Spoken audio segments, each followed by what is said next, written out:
Acabada la Guerra Civil Espanyola, es va exiliar a Mèxic, on va viure 23 anys.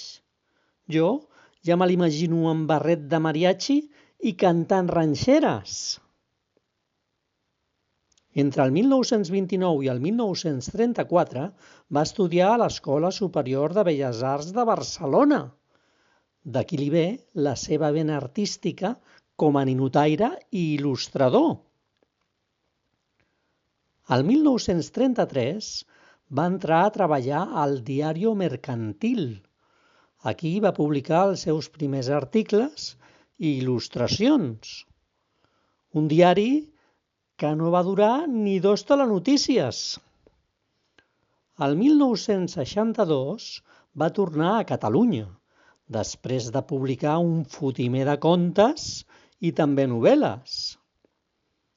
De Goi de Gom, el 1978, va fer un musical basat en els seus contes.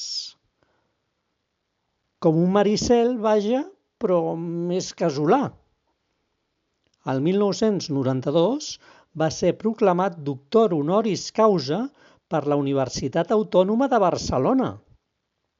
O sigui, que va passar del barret mexicà al birret.